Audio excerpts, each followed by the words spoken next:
Dis papa, ils font quoi les sportifs quand ils sont pas sur le terrain ? Eh ben croyez-moi, quand votre fils vous pose cette question, ça fait réfléchir. Surtout quand on sait que pas mal d'entre eux jonglent avec un ou plusieurs jobs pour pouvoir joindre les deux bouts. Et j'ai réalisé que beaucoup d'entre nous se posent la même question. C'est pour ça qu'il y a quelques années, j'ai décidé de lancer le podcast Dans les vestiaires pour plonger dans cette double vie. Parce que derrière chaque athlète, il y a une histoire et parfois un autre métier. À peu près au même moment, j'ai rejoint ePlayer, un cabinet de recrutement spécialisé dans les recherches critiques.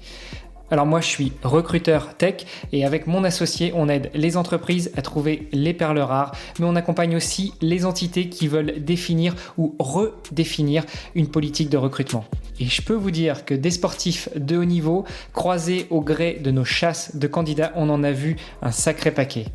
Et oui, parce que, encore une fois, vivre de son sport n'est pas si facile quand on n'est pas installé au plus haut des podiums depuis des années.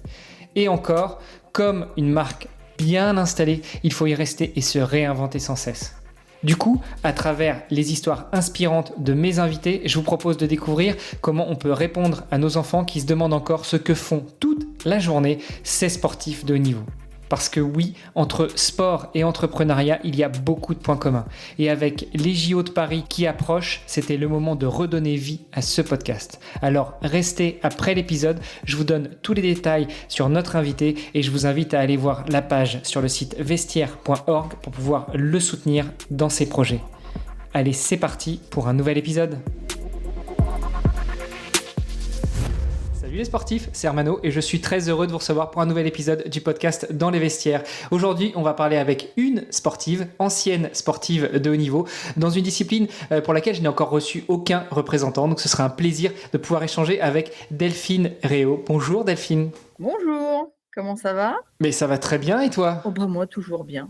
Écoute, Si on parle de sport, ça va toujours bien. c'est l'idéal, c'est l'objectif, parce que justement, on va parler de sport aujourd'hui, on va parler de ça. On va parler un petit peu de la vie de sportive de haut niveau, on va parler peut-être aussi des dessous, de l'arrière, des vestiaires, justement, de comment est-ce que d'être sportive de haut niveau, comment est-ce qu'on pourrait repenser certaines choses, comment est-ce qu'on pourrait aider aussi les sportives et les sportifs en activité actuellement, ou les petits jeunes qui nous écouteraient et qui se poseraient la question de le devenir. Mais juste avant ça, Delphine, ce que je te propose, c'est une question toute simple. Oui. Dis-nous tout, qui est Delphine Réau? Ah, Delphine Réau. Alors, Delphine Réau, aujourd'hui, elle travaille dans une grande entreprise française et ça fait maintenant 18 ans. Parce qu'en fait, pendant ma carrière sportive, j'étais déjà en train de m'insérer dans la vie professionnelle. C'était un choix de ma part. Parce que pratiquant un sport peu connu, peu médiatisé, donc le tir sportif. Et le tir sportif, il y a beaucoup de disciplines, plusieurs armes, trois surtout au niveau des Jeux Olympiques, à savoir la carabine, le pistolet et le fusil. Et moi, j'ai choisi le fusil parce qu'étant petite, étant jeune, à l'âge de 9 ans, en fait, je suivais mon père, qui lui était plutôt chasseur. Moi, j'étais pas hyper fan, mais par contre, quand il m'a amené un jour sur un stand de tir pour faire du ball trap, parce que c'est son nom au départ, ah ben, j'ai trouvé ça génial de pouvoir casser des assiettes sans se faire gronder. Et le jeu, parce que c'est ça, en fait, au départ, le sport, c'est surtout le jeu. Le jeu et puis une histoire de complicité avec mon père. Et du coup, je me suis prise à ce jeu-là, en tout cas. Et c'est là que j'ai découvert, en fait, on va dire, mon attrait pour la compétition. Parce que c'est vrai qu'on peut pratiquer des sports et faire que du loisir, ce que je fais en course à pied d'ailleurs. Et puis d'autres sports où voilà, on a vraiment envie de se mesurer aux autres, on a envie de voir ce qu'on a un peu dans le ventre et ce qu'on est capable de faire, on a envie de se dépasser, parce que c'est souvent ça, c'est cette recherche-là, la recherche du challenge. Et donc, en parallèle de la petite Delphine qui pratiquait du tir sportif, et là, mon père m'a dit très, très tôt, il m'a dit, bon, bah, maintenant que tu t'es engagé dans cette voie-là, tu vas jusqu'au bout. Donc, quand les Jeux ont pointé le bout de leur nez, parce qu'à l'époque, moi, quand j'ai commencé, c'était un sport mixte. Donc ça, c'était chouette, hein, on pouvait y avoir des hommes et des femmes, mais comme c'était plutôt un sport masculin, il y avait surtout des hommes et peu de femmes, en fait, qui pouvaient participer aux Jeux. Pour différentes raisons d'ailleurs. Et quand en 97, lors d'un championnat du monde, en 1997, pardon, lorsque j'apprends la création d'une catégorie aux Jeux Olympiques de Sydney, une catégorie dames, alors même si on tirait moins de plateaux que les hommes, donc ouais, je me suis dit, bah voilà quoi, en Australie, le rêve absolu, parce que c'est vraiment un pays qui me fascine. Donc là, j'ai déployé tout ce que donc en parallèle du coup de mes études, hein, donc j'ai toujours travaillé à côté de ma vie sportive, en essayant de me débrouiller, parce qu'à l'époque, il n'y avait pas tous les dispositifs qui existent aujourd'hui, donc je me débrouillais toujours avec mes écoles, c'est-à-dire que le deal, c'était tu bosses bien à l'école et on te dégage du temps pour pouvoir aller t'entraîner, faire tes compètes et tout. Ok, donc très tôt, en fait, j'ai appris ça. Et ça m'a vraiment servi pour mon après-carrière, parce que j'étais déjà dans ce moule-là. Et du coup, je suis partie sur cette histoire des Jeux Olympiques. Et quand j'ai gagné mon premier quota olympique en 99, en finissant troisième d'un championnat du monde en Finlande, alors là, je me suis dit, bon, bah, le challenge, c'est d'obtenir mon diplôme. Parce que je travaillais, j'étais dans des études d'expertise comptable, de comptabilité, de gestion. Et j'avais un diplôme à passer dont j'avais les résultats en janvier ou février 2000, l'année des Jeux. Sachant que la Coupe du Monde pré-olympique était en mars 2000 et les Jeux en septembre. Donc là, je me dis, bon, bah, je passais mon examen en novembre 99. Donc là, j'ai dit, bon, allez, je mets tout là et il faut absolument que j'ai ce diplôme. Parce que, en fait, je m'étais dit, si je n'ai pas le diplôme, je prépare les jeux comme je peux, mais de toute façon, je me relance dans mes études. Si je l'ai, je me laisse une année, je fais juste voilà, les jeux et après, je travaille en janvier 2001. Et ben voilà, ça s'est passé comme ça. C'est-à-dire, j'ai eu mon diplôme juste un ric-rac, hein, c'était tendu, mais bon, c'est pas grave, je l'ai obtenu. J'ai gagné la Coupe du Monde pré-olympique de Sydney en 2000. Et du coup, j'ai eu la chance de gagner cette médaille d'argent aux Jeux olympiques de Sydney. Donc, premier jeu, première médaille. Bon, voilà, je me dis, bon, bah, c'est cool. Mais en fait, là commençaient les difficultés. À savoir plusieurs difficultés d'ordre sportif, c'est-à-dire que je n'acceptais plus l'échec. Voilà, à partir du moment où j'avais fait que des podiums, je me disais, bah, en fait, j'accepte pas de perdre. Sauf qu'en fait, ça marche pas comme ça dans le sport. On peut souvent gagner, mais quoi qu'il en soit, on ne peut pas toujours gagner. Donc, à un moment donné, il faut accepter. Surtout que souvent, dans l'échec, c'est là où on apprend le plus. C'est vraiment ça. Si je dois retenir quelque chose de ma carrière, c'est vraiment ça. C'est là où je me suis pris vraiment des murs, où je me suis vraiment. Du coup, j'ai été obligée de me reconstruire à chaque fois. Et cette reconstruction, en fait, n'est venue qu'améliorer mes performances. Donc voilà, donc en 2001, je me suis mise à travailler dans un cabinet d'audit. Donc là, super, comme j'avais une petite vision médiatique. Du coup, bah, tout le monde était prêt à m'embaucher, hein, avec du coup ce qu'on appelle une convention d'insertion professionnelle. Donc un contrat de travail, donc un CDI classique, et par-dessus ça, une convention d'insertion professionnelle qui obligeait mon employeur à me dégager du temps pour la pratique sportive. Donc j'étais déjà dans le double projet. Et on est parti là-dessus, sauf que je suis quand même dans un monde financier et le cabinet en question s'est fait racheter, on va dire, en courant 2003. Au moment où je gagne le quota pour les Jeux olympiques d'Athènes, en fait, la boîte se fait racheter et je fais partie du wagon des gens qui sortent, puisque de toute façon, je faisais pas partie des cas un peu particuliers avec un aménagement. Bon, c'était compliqué. Et donc là a commencé l'enfer. C'est-à-dire la chute libre, je perds ma qualif pour les Jeux d'Athènes, je perds mon boulot, je me retrouve au chômage, et là, je galère pour retrouver un emploi parce que tant que j'abordais pas le volet sportif de haut niveau avec des contraintes d'agenda, tout allait bien. Alors dès que je commence à parler de ça, ils me disent, ouf, ça va être compliqué. Alors à chaque fois, je leur disais, je dis pas que ça va être simple. Je dis juste que si on sait s'organiser avec un planning, ça passe. Voilà. Donc, j'ai vraiment ramé. Et puis, en courant 2005, en fait, je suis contactée par le ministère des Sports et notamment Eric Srecky, qui avait eu aussi une médaille d'argent au même moment que moi à Sydney. On se retrouve là, lui, il travaillait en suivi socio-pro au ministère et il est contacté par Bouygues Construction, hein, et dont le DRH, en fait, était un féru d'athlètes de haut niveau.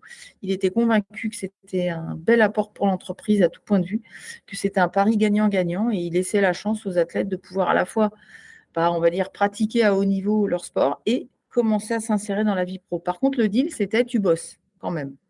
À minimum, tu bosses dans la boîte. OK, pas de souci. Donc, c'est pas un contrat d'image, c'est pas on te paye et tu viens jamais au bureau. C'est tu travailles, tu produis et tu apprends.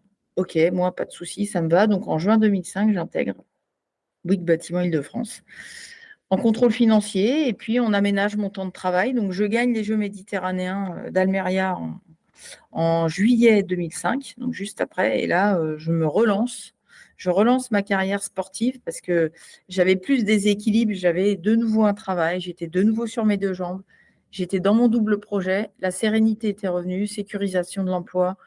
Tu galères pas. Alors, c'est vrai que quand tu parlais tout à l'heure comment on finance, au départ, mon père a beaucoup financé. Après, Attends, mon club, le ce Racing que je Club te de France. propose, ce que je te Oui, propose, c'est qu'on fasse une dis-moi. petite pause et on revient justement un petit peu là-dessus parce que sinon je vais te laisser parler pendant une demi-heure D'accord, et puis après ça je risque marche. d'avoir plein de questions qui vont s'enchaîner, Vas-y, vas-y. mais on va tirer le fil au fur et à mesure. Mais déjà, Ouais. j'avais une toute première question qui a pas grand-chose à voir, mais qui est plutôt d'ordre technique. Tu nous dis qu'aux Jeux Oui, Olympiques, dans le tir, il y a la oui. carabine et le fusil. C'est quoi la différence entre la carabine et le fusil pour ceux qui ne connaissent pas? Alors, en fait, le fusil, ça va être facile. Vous voyez les chasseurs, vous voyez à peu près comment c'est fait. Il y a une double sortie, du coup, il y a deux canons superposés. Alors qu'à la carabine, bon, déjà, ce ne sont pas du tout les mêmes munitions, hein, pas du tout les mêmes munitions que nous. Nous, ce sont des cartouches comme des cartouches de chasse, mais avec un plomb plus petit, un grammage plus fin. Et pour la carabine, c'est un plomb à chaque fois, quoi. Bon, après, il y a plusieurs calibres, hein, voilà, moi, c'est un calibre 12. Donc, en fait, on est. Et puis, nous, alors, au fusil, on est sur des cibles mobiles. Or, à la carabine, ils sont sur des cibles fixes. Donc, c'est pas du tout le même tir. Nous, on est en mouvement permanent. Alors que donc à la carabine, on est plutôt en fixe. Alors, même s'ils ont plusieurs types de positions, debout, genou et couché. Et encore, ça dépend quelle discipline on pratique, parce qu'il y en a aussi à l'intérieur de la carabine, à l'intérieur du pistolet et à l'intérieur du fusil, il y a plusieurs disciplines. Et notamment au fusil, il y en a deux. Donc la fosse olympique, c'est ce que je pratiquais, et le ski olympique, qui sont encore très différentes. Enfin là, je ne vais pas refaire la technique, hein, parce que le mieux, c'est franchement d'aller voir des vidéos sur YouTube. C'est beaucoup plus parlant, hein, ski olympique, fosse olympique, il suffit de taper vidéo, c'est beaucoup plus parlant. Mais par contre, vraiment, la différence entre la carabine et le fusil, c'est essentiellement ça. Donc, pas les mêmes poids, pas les mêmes crosses. C'est vraiment très, très différent. Ces deux armes sont très différentes. Ouais, puis tu l'as dit, tu faisais allusion à la balle trappe. En gros, le fusil, c'est poule, et puis une assiette est Voilà, envoyée et on tire dessus. c'est ça. Et la carabine, j'ai déjà reçu à ce micro Maya Kloutens, qui est biathlète franco-belge, mais qui court Oui, pour la Belgique. Et voilà, elle, c'est la carabine, et toi, c'était du fusil. Ok. c'est ça. Et autant il y a un appel, effectivement, un appel du plateau quand on est au fusil, alors qu'à la carabine, on n'appelle pas. On a en fait effectivement un temps pour tirer les plombs, mais il n'y a pas d'appel de l'athlète, puisqu'il est sur une cible fixe et lui, l'essentiel, c'est d'être au maximum au centre. Alors que nous, on a une gerbe de plomb. Donc nous, la cible, elle est mobile, donc effectivement, elle bouge. Et on a une gerbe de plomb, en fait, on a plusieurs plombs dont le but est de toucher cette fameuse assiette qui vole. Même si c'est un tout petit bout, ça compte quand même. Bon, écoute, ça a l'air bien technique et bien sympa. Par contre, j'imagine qu'il ne faut pas être sur le pas de tir au moment où vous tirez, parce que du coup, ça arrose un peu de tous les côtés. Alors, pas tout à fait, parce que, bon, bien sûr, alors, en termes de sécurité, c'est vraiment des disciplines où là, pour le coup, on est intransigeant, parce que justement, on manipule des armes, c'est dangereux. Mais à partir du moment où on connaît les règles, il n'y a pas de sujet. Donc déjà, les spectateurs sont toujours derrière.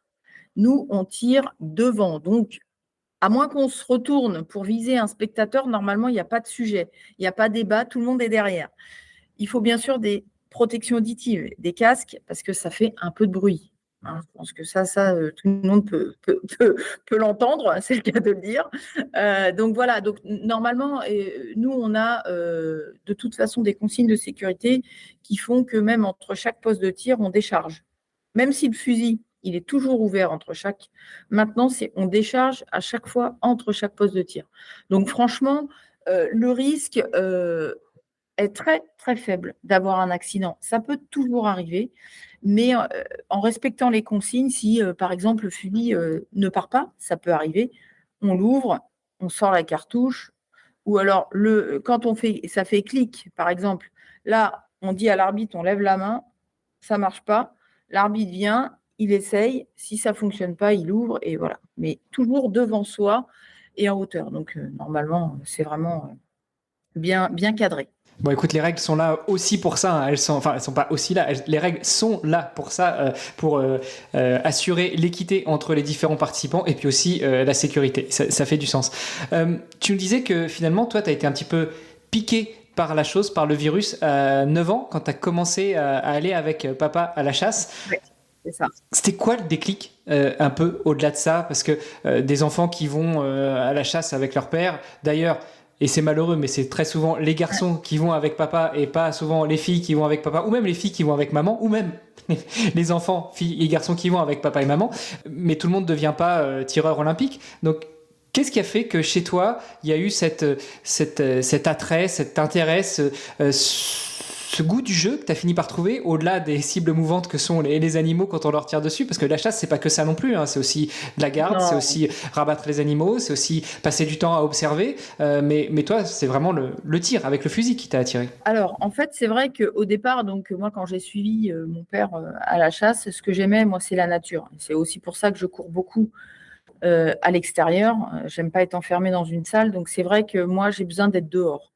Et l'avantage de la pratique de ce sport-là, c'est que tu es forcément dehors. Tu n'es pas à l'intérieur. Donc, tu es à l'extérieur et malgré tout, c'est du tir, mais ça bouge quand même un minimum.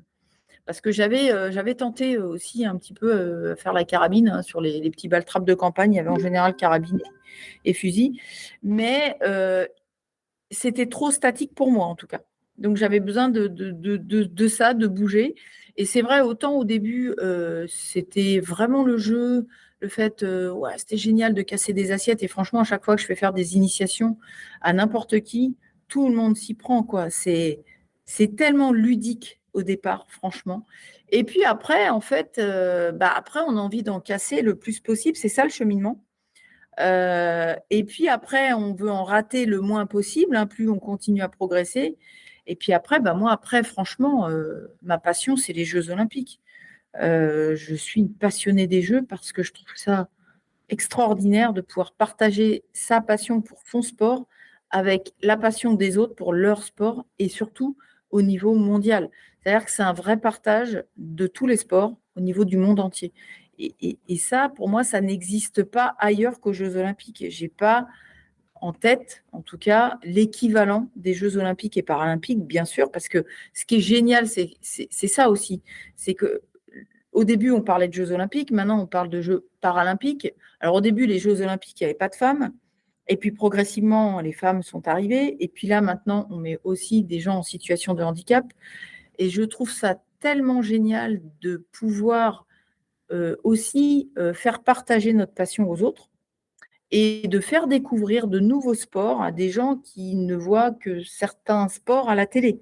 Parce que on ne parle que de ces sports-là parce qu'ils sont plus médiatisés, parce qu'ils ont été choisis.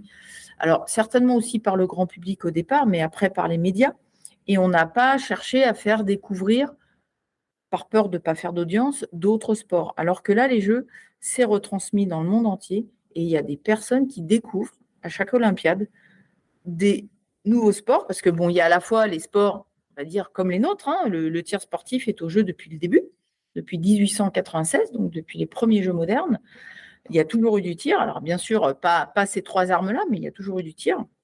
Et puis, là, par exemple, le breakdance rentre, par exemple. Et du coup, on découvre aussi de nouveaux sports en fonction des époques, puisqu'il y en a qui sortent, d'autres qui rentrent. Et ça, c'est assez génial parce que je trouve que les Jeux olympiques et paralympiques s'adaptent aussi à l'ère du temps et évoluent en même temps que le reste de la société. Et c'est ça que je trouve aussi vraiment génial et passionnant. Des valeurs d'équité, d'inclusion et autres. Exactement. Je parlais de partage, mais pour moi, ça regroupe tout ça, en fait. Quand on est dans le partage, on accepte tout le monde, quoi. Il n'y a pas... Et effectivement, on a toutes et tous les mêmes règles. C'est pour ça que je déteste le dopage, parce que tricher, pour moi, c'est aux antipodes des valeurs de l'olympisme, quoi. Moi, je peux pas, je n'ai jamais accepté d'aller gagner une médaille en ayant triché. On se ment, quoi. On ment aux autres, mais on se ment à soi-même. Donc, voilà. Alors là, tu prêches un convaincu, hein. Moi aussi, c'est quelque chose que je ne peux pas comprendre. À la limite, la seule chose que je pourrais, je dis pas comprendre, mais que je pourrais entendre, c'est que tout le monde joue avec les mêmes règles. Donc, c'est-à-dire, si on autorise des produits, ils sont autorisés pour tout le monde. Mais là aussi, on aurait une question d'équité qui ne serait pas respectée. Celui qui aurait le plus de moyens se paierait de l'EPO ou des nouveaux traitements, et celui qu'on aurait moins, eh ben, il ferait avec ce qu'il a, c'est-à-dire pas grand-chose d'autre que ses capacités personnelles. Et c'est ça l'essence même du sport, la beauté du sport, c'est de ne pas aller chercher des artefacts à côté. Il y a ça, et puis en plus, quelque part, le sport, c'est normalement fait pour préserver la santé des personnes. Or, quand tu commences à te doper, excuse-moi, mais là, c'est pas bon, quoi. Enfin, en général, le dopage n'est pas bon pour ton corps. Donc, du coup, c'est pas logique. Enfin, pour augmenter ses performances, on met son corps en danger et sa vie. Ça, je peux pas l'entendre non plus, quoi. Donc, pour moi, ça doit être éradiqué, absolument éradiqué. Peu importe les enjeux financiers, d'ailleurs. On se rejoint sur beaucoup de points. Je voulais revenir sur ta carrière. Donc, tu nous dis que tu as finalement découvert le fusil, le tir à 9 ans quand tu es parti faire un peu accompagner ton père à la chasse. Alors, j'imagine que tu tirais pas encore parce que. Ah non, non. Alors, à 9 ans, j'ai tiré sur des ballots de paille quand même, des petits balles-trappes de campagne avec un tout petit calibre, un coup. Mon père était là, enfin, très encadré. Et si, à 9 ans, j'ai commencé à juste sentir un petit peu, voilà, être attiré par ça parce que je trouvais ça vraiment super, quoi. Mais on y a été très progressivement parce qu'il faut quand même respecter toujours pareil le corps. Le corps, parce que bon, à chaque fois qu'on tire au fusil, il y a du recul. Donc forcément, il faut quand même attendre que la croissance soit quand même bien là. Alors on peut faire un peu plus jeune, mais c'est plutôt, on va dire, plutôt autour de 12 ans que c'est plus conseillé.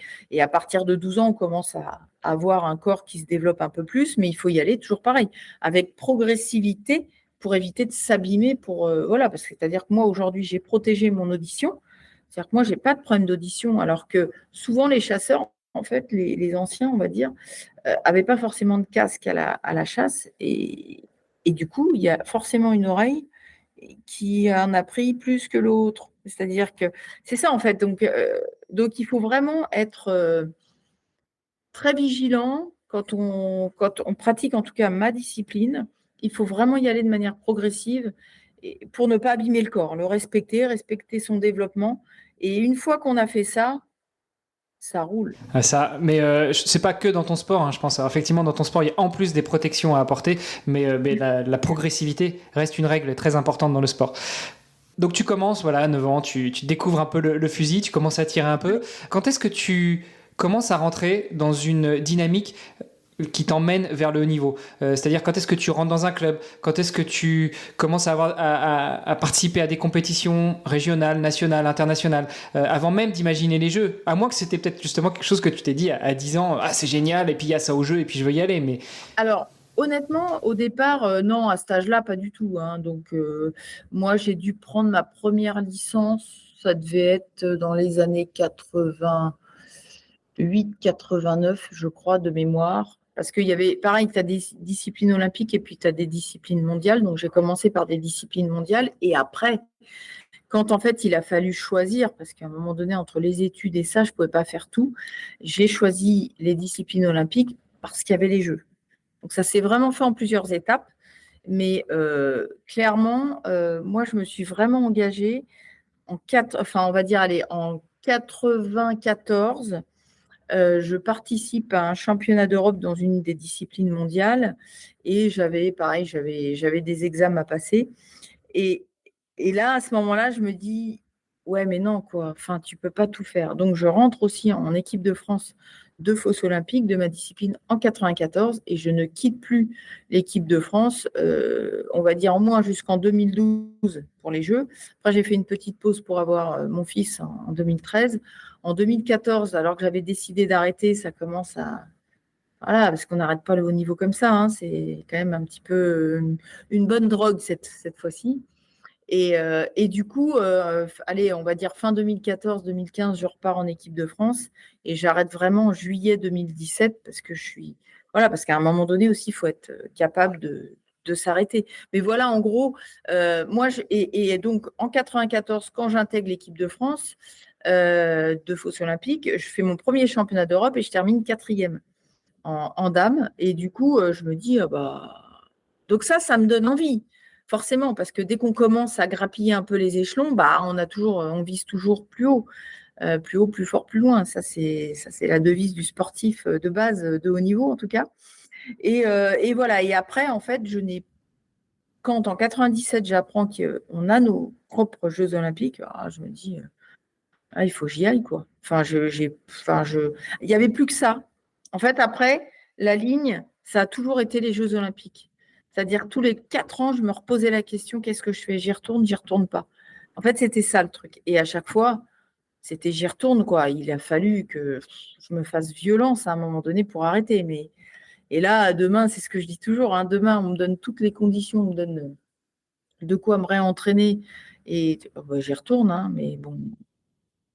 Parce que c'est. La flamme est toujours là. Voilà, mais c'est vraiment pour moi, hein, j'insiste, hein, mais c'est vraiment les Jeux Olympiques et je les ai toujours vécus de A à Z. Ouverture, clôture, hein, j'ai toujours tout fait parce que je trouvais que c'était un moment mais énorme. Le temps s'arrêtait pendant 15 jours et on vivait au rythme des compétitions, les siennes bien sûr, et puis celles des autres. C'est-à-dire qu'après, le but du jeu, c'était d'aller voir un max de compètes des autres pour pouvoir être derrière eux avec le drapeau. Et voilà, parce que c'est ça aussi, on aime notre pays, on a envie de défendre ses couleurs. Et ça, c'est plus important que tout, quoi. Waouh, ça fait rêver. Mais du coup, tu dis que si on te donne les conditions, tu y retournes. T'es un peu la Jeannie Longo du tir de. Ouais, je suis presque un peu comme ça quand même, hein. Mais même si je sais que c'est pas raisonnable, mais je me dis, j'en referais bien un encore une fois, quoi. Et qu'est-ce qui est pas raisonnable? Qu'est-ce qui est pas raisonnable, c'est qu'à un moment donné, en fait, je pense qu'il faut savoir aussi tourner la page. Et c'est pour ça que quand j'ai arrêté en juillet 2017 et même un petit peu avant, je me suis beaucoup investie pour le sport au niveau du comité olympique. Voilà, donc je suis dans plusieurs commissions, dont la commission des athlètes de haut niveau. Et à côté de ça, je suis restée dans mon club et je fais partie du Racing Club de France depuis maintenant 93. Et là, j'ai repris la présidence de ma section parce que mon président est décédé il y a quelques années maintenant. Et du coup, je me suis engagée, pareil, même à travers de quelques mandats municipaux pour promouvoir le sport. C'est-à-dire qu'en fait, j'ai envie de partager sur le sport parce que le sport m'a aidé à me construire. Donc, par rapport à ça, c'est très raisonnable. Mais à un moment donné, je parle en termes de compétition de haut niveau, il faut être capable aussi de lâcher un peu parce que c'est usant quand même la compétition. C'est-à-dire que moi, en 2012, quand j'ai cette seconde médaille de bronze là à Londres, je suis au bout de ma vie, quoi. Je suis fatiguée parce que ça épuise. C'est une charge mentale, physique un peu moins dans notre sport, mais la charge mentale, elle est énorme. Et du coup, elle joue forcément sur le physique. Et puis à un moment donné, en fait, comme la remise en question est permanente, parce que là, oui, tu as 2 médailles olympiques, ouais, c'est bien, tu as un beau palmarès. Mais quand tu reviens sur un pas de tir, on redémarre tout à zéro, quoi. On recommence tout. Tout ça, c'est derrière toi, quoi. Et c'est pour ça que là, je m'étais lancé ce défi du championnat de France cette année. Alors, j'ai pas d'entraînement, hein, je m'entraîne plus. Je cours beaucoup, mais au tir, comme il n'y a plus l'enjeu des compètes de haut niveau à l'international, bah, ça m'intéresse pas, quoi. Donc là, je m'étais dit, allez, je vais me challenger sur le championnat de France. Je vais faire participer aux régionaux pour me qualifier. Puis après, je vais quand même essayer de m'entraîner pour les préparer. Et en fait, j'ai pas eu le temps. Parce que comme je suis engagée dans plein de trucs, bah, pas eu le temps. Et puis, une semaine et demie avant le championnat de France, je me dis, je sais pas si je vais y aller quand même, parce que là, quand même, je vais vraiment être ridicule. Et puis, je me suis dit, non, je vais pas me dégonfler maintenant. Tant pis, j'y vais. Et je vais essayer de rassembler tout ce que j'ai de souvenirs de toute ma carrière en un truc hyper synthétique pour essayer d'aller faire un podium au championnat de France.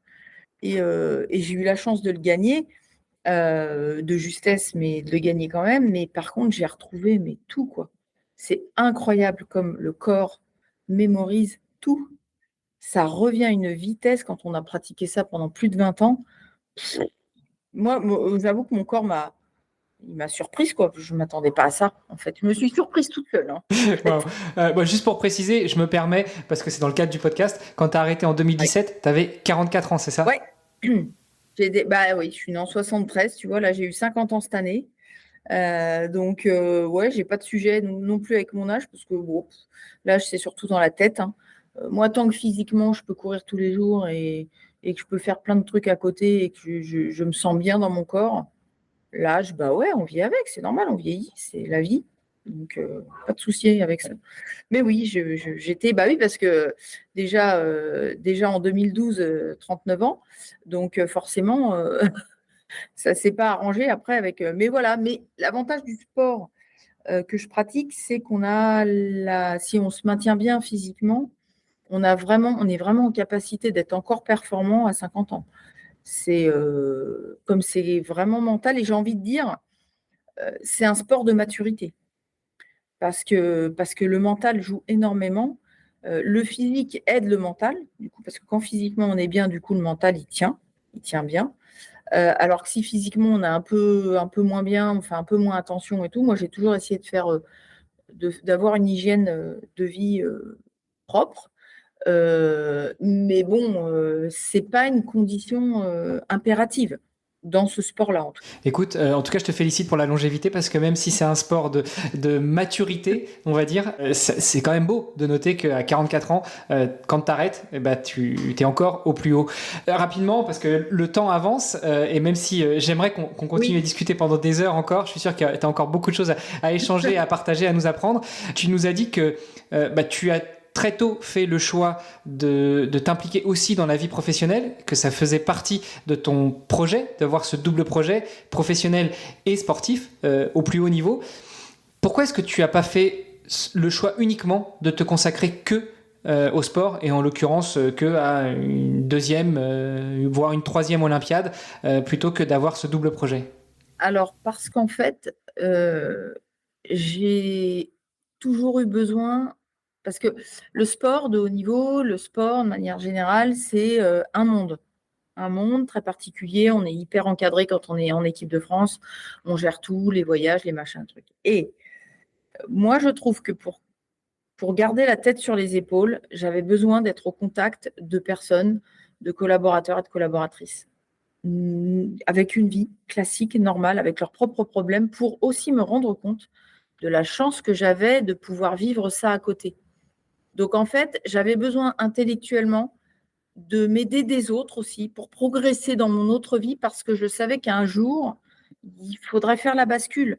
Donc très tôt, je l'ai compris ça et je me suis dit plutôt que de subir ma reconversion, je vais la choisir.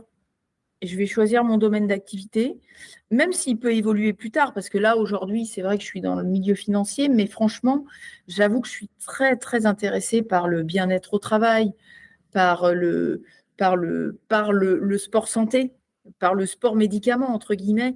Euh, Moi, j'ai envie de trouver des solutions pour les gens avec qui je travaille, pour qu'ils se sentent bien, en fait, et dans leur boulot, et dans leur corps, et dans leur vie, quoi, tout simplement. Donc, j'avais besoin d'être au contact pour les comprendre, pour essayer d'avoir un bout d'eux-mêmes, enfin, avoir ce côté, entre guillemets, j'aime pas ce mot-là, normal, mais c'est pas le bon mot, hein. C'est une vie plus Garder les classique, pieds plus sur terre. rangée, à côté de cette vie. Ouais, c'est un peu ça. Je voulais pas avoir le melon, j'avais pas envie de me prendre pour je sais pas qui. J'avais besoin juste que de temps en temps, bam, reviens là. Là, tu vois la vraie vie, là, tu vois les gens, là, ils ont des vrais problèmes. Donc toi, c'est pas parce que tu as perdu ta compète, là, tu t'es vautré, bah ouais, c'est la vie, donc c'est bon, quoi. Remets-toi au boulot et puis progresse. Travaille. Alors moi, j'ai toujours beaucoup travaillé mes points forts parce que j'estimais. Alors moi, je vois toujours le verre à moitié plein plutôt qu'à moitié vide. Donc, j'ai toujours beaucoup travaillé les points forts pour diminuer la part du point faible. Alors même si du coup, ça le faisait, j'améliorais mon point faible, mais c'est le fait de renforcer le point fort, ça renforce la confiance et du coup, ça me tirait vraiment vers le haut. Donc voilà. Et le fait d'être justement parmi des collaborateurs, des collaboratrices, avoir du management, apprendre à me gérer et à me faire gérer aussi par les autres, mais autrement que dans le sport. Parce que c'est vraiment, alors quand je passais de compétition à retour au bureau, chaque fois c'était chaud. C'est pas, c'est vraiment très très différent. Mais j'avoue que ça a donné aussi un peu de piquant à ma vie. Et puis ça, tu l'as très bien dit, ça me permettait de, voilà, de revenir là sur Terre avec tout le monde et de repenser aussi, mais différemment, de faire un peu le débrief de mes compètes, mais dans un environnement différent du monde du sport, où tu fais un débrief à chaud avec l'entraîneur. Ben là, en fait, tu fais un débrief avec toi-même et, et puis tu regardes un peu ce qui se passe à côté, tu dis, ouais, on va peut-être relativiser un peu quand même. Parce que franchement, quand on perd une compète, le monde s'écroule, hein. Quand on n'a pas fait le résultat attendu, puis alors on est très très dur avec nous-mêmes, hein. Pas très sympa, quoi, hein. Donc du coup, c'est ça que ça m'a permis. C'est un bon tuyau, justement, pour les athlètes qui nous écoutent et qui se demandent comment est-ce qu'ils peuvent ouais, garder les pieds sur terre. J'appelle ça garder les pieds sur terre aussi parce que moi cet été, je me suis lancé dans un défi sportif et je me rends compte 6 mois après que j'ai du mal à revenir sur terre, à revenir avec les gens. Et en analysant, quand on me pose la question, j'écoute pendant un mois, t'es hors sol, t'es dans ton truc, t'es dans ton monde. T'as l'entraîneur qui est là, qui te donne à boire, à manger, qui t'emmène te coucher. Enfin, j'exagère, mais on n'est pas loin de ça, qui te borde. Et au final, quand tu dois revenir sur terre, la femme, les enfants, le boulot, les problèmes du quotidien, bah, c'est différent.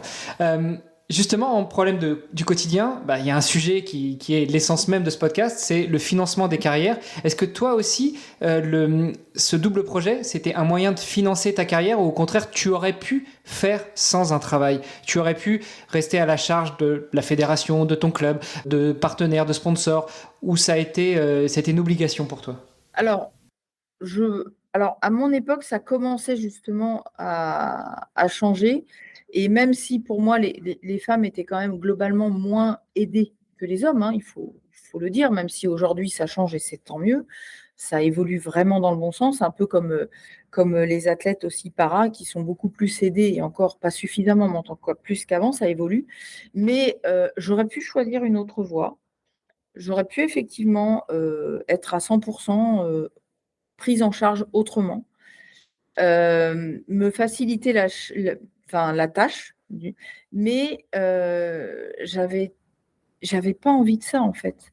J'avais pas envie d'être biberonnée en permanence et j'avais ce besoin d'avoir que ma vie m'appartienne et que je ne sois pas complètement, on va dire, sous l'entière, on va dire, comment dire sainement, c'est-à-dire que dépendre complètement de ma fédération, ça m'allait pas. Parce que le jour où tu te blesses, où tu es obligé d'arrêter, et ben après, il se passe quoi? En fait, tu te retrouves sur le bord parce qu'après, c'est fini, hein. Une fois que tu es sorti, tu es sorti. C'est-à-dire que là, tu es plus du tout biberonné, mais c'est-à-dire que c'est tellement violent, parce que moi, j'ai connu des athlètes, voilà, tu passes de star sportive à rien. Eh ben, c'est très, très difficile à gérer. Et ça, comme je l'avais vu autour de moi, je m'étais refusée à ça. J'ai dit, tant pis, je vais galérer, je sais. Peut-être que j'aurai un palmarès moins beau que les autres, mais je vais choisir. Je ne veux pas qu'on m'impose un choix. C'est moi qui choisis, ce n'est pas les autres qui choisissent pour moi. Ouais, et puis un palmarès peut-être un peu moins beau, mais pas avec la même saveur. Justement, là, tu sais apprécier la saveur. C'est comme quand tu mets un peu de verre, un peu d'épinards dans ton assiette, même si t'aimes pas ça, au final, surtout dans le monde sportif, tu te rends compte que les épinards, bah, c'était pas mal de les manger. C'était pas mal, ouais, c'est vrai, c'est clair. Non, non, mais j'ai aucun regret là-dessus. C'est pour ça que aujourd'hui, je me suis vraiment axée sur l'insertion des sportifs de haut niveau dans les entreprises ou en tant que créateur. Mais en tout cas, quand ils sont en carrière, déjà titiller un petit peu le monde de l'entreprise, même si c'est un détachement qui est à 20%, mais c'est pas grave parce que tu commences à comprendre les codes et puis tu commences à savoir ce que tu veux faire, pas faire. Et moi, je trouve que ça permet vraiment de relativiser tout le reste et de préparer l'après parce que dans certains sports, ça arrive très vite, dans d'autres, moins vite, mais au moins, on n'a pas l'impression qu'on ne sait rien faire à part notre sport quand on arrête. Et voilà, et c'est vraiment un conseil. Aujourd'hui, les dispositifs existent. Il y a vraiment un accompagnement qu'on n'a pas forcément eu et j'y travaille parce que je veux vraiment encourager les jeunes générations à avoir cette vision-là pour, euh, pour être heureux, pour être passionnés même après l'arrêt de leur carrière. Parce que la vie après, elle continue, quoi. Et puis, elle va durer plus longtemps que la vie sportive, hein, globalement, normalement. Voilà, on va donc dans cette autre vie, il faut quand même trouver, il faut s'éclater. Parce que si tu subis un truc que tu n'as pas envie de faire, mais laisse tomber, quoi. C'est la dépression, c'est là, c'est l'enfer. Tu sombres. Alors que si tu choisis, si tu te fais confiance, si tu te fais accompagner, il y a vraiment plein de dispositifs aujourd'hui, tu peux vraiment t'éclater après. Alors, avant de te taquiner un peu, tu parles des dispositifs. Où est-ce qu'on trouve le meilleur dispositif ou le meilleur interlocuteur? La dernière fois, je parlais avec Sandra Dimbourg qui nous disait qu'effectivement, il y a beaucoup de dispositifs, qu'il faut juste parfois trouver le bon interlocuteur. Toi, tu aurais quoi comme conseil là-dessus? Alors, aujourd'hui, justement, on s'est quand même rendu compte qu'il y avait foison de dispositifs, mais qu'il n'y avait pas vraiment un lieu commun où trouver les informations. Alors, pour les athlètes qui sont en carrière, c'est assez simplifié parce qu'aujourd'hui, ils développent notamment un outil, là, je ne peux pas trop en parler, mais en tout cas, qui va sortir et qui va aider les athlètes. C'est-à-dire que ce sera un site dédié où ils pourront aller parler de reconversion, de stages en immersion, par exemple en entreprise, de contrats d'image pour ceux qui ne veulent pas tout de suite s'intégrer. Enfin, honnêtement, aujourd'hui, c'est l'Agence nationale du sport qui peut. Alors, c'est sa fédération, quand on est en fédération, quand on est en équipe de France, normalement, le premier interlocuteur, c'est le responsable du suivi socio-professionnel des athlètes. Si celui-là est défaillant ou inexistant pour diverses raisons, parce que la Fédé n'a pas les moyens, parce que la personne, elle fait ça en plus d'autres missions, bah là, en fait, il faut passer soit par le ministère des Sports, ou alors maintenant, c'est l'Agence nationale du sport qui gère en fait tous ces contrats, qui est capable de donner de l'information aux athlètes et aux entreprises, parce que moi, ce que j'ai défendu aussi, c'est la cause des entreprises en disant, vous êtes bien mignons tous, mais expliquez-leur ce que c'est un sportif de haut niveau, expliquez-leur quelles sont les contraintes, quels sont les plus, Enfin, expliquez-leur, parce que eux, dans leur monde à eux, ils ne savent pas ce que c'est. Ils ne savent pas différencier un sportif qui fait de la compétition à bon niveau d'un sportif de haut niveau. C'est quoi? Quels sont les critères? Et quelles sont les opportunités à saisir pour pouvoir les intégrer?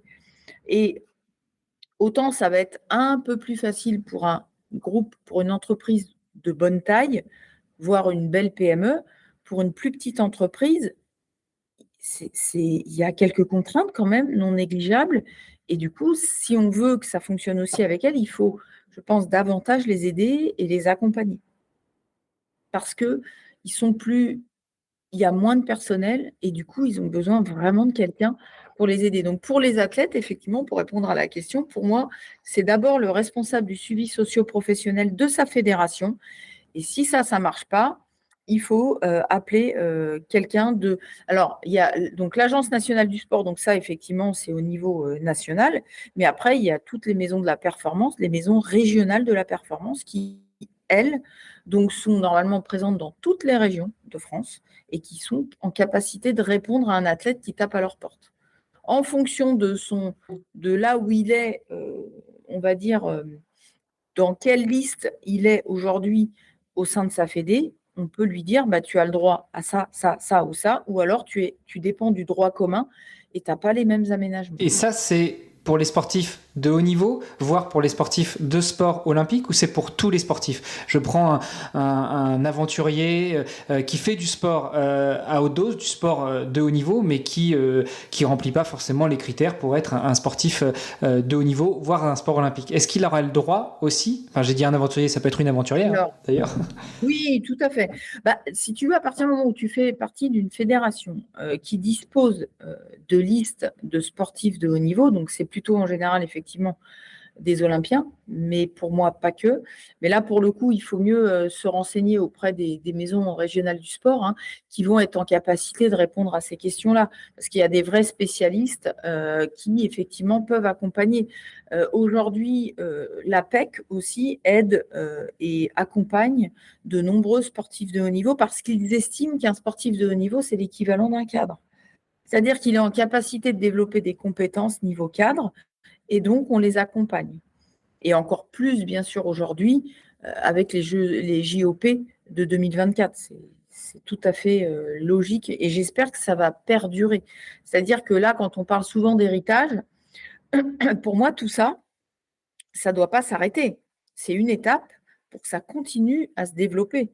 Et du coup, pour qu'on soit tous et toutes plus performants, que ce soit les sportifs de haut niveau ou les entreprises. C'est tout ce qu'on souhaite et qu'on soit aussi très performant dans l'inclusion, les femmes, les handicapés ou autres, qui sont aussi les valeurs de l'olympisme.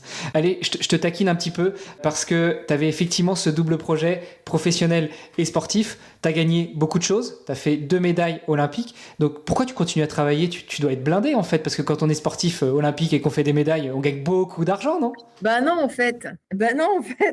C'est ça le truc. C'est que quand tu as la chance de gagner une médaille, alors écoute, je crois que de mémoire, je ne veux pas dire de bêtises, mais à l'époque, donc en 2000, on était encore en francs. Et la médaille d'argent, ça devait être. Combien c'était ? 20 000 francs, enfin quelque chose comme ça. Enfin, t'imagines, tu as bossé toute ta life pour une médaille au jeu, tu ne gagnes pas des millions, quoi. Tu gagnes quelques pécadilles ici, c'est vrai, quand tu gagnes des compétitions internationales, tu gagnes un peu d'argent, mais enfin, honnêtement, c'est pas 100 000 euros, quoi. Non, c'est pas ça. C'est pas du tout ça. Je crois que la médaille de bronze, et ça, c'est la médaille de bronze des Jeux de Londres, alors là, c'est plus récent, donc je m'en rappelle, c'était 13 000 euros. 13 000 euros. Voilà. Bon. Et parce qu'il y a eu une période où ce n'était pas imposable, et puis après, moi, au moment des Jeux de Londres, ça l'était. Donc, du coup, comme je travaillais, ça m'a fait changer de tranche.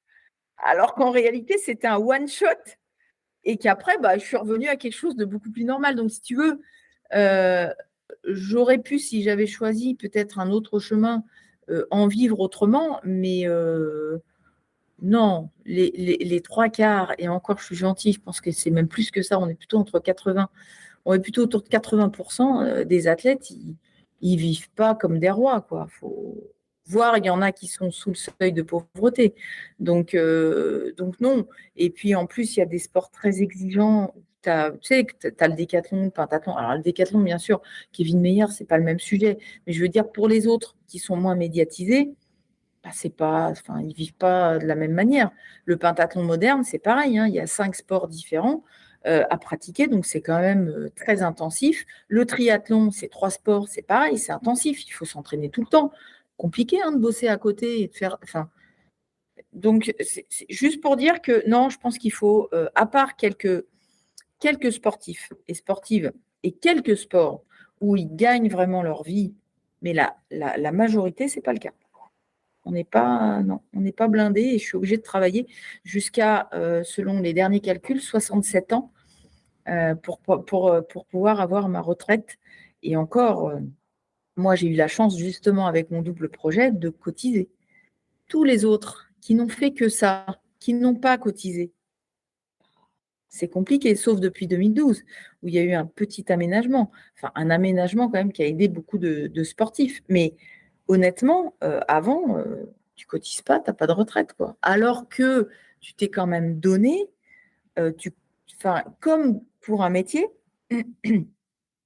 et tu n'as pas gagné des 1000 et des 100, et après tu te retrouves et tu dis, ça va être chaud quand même.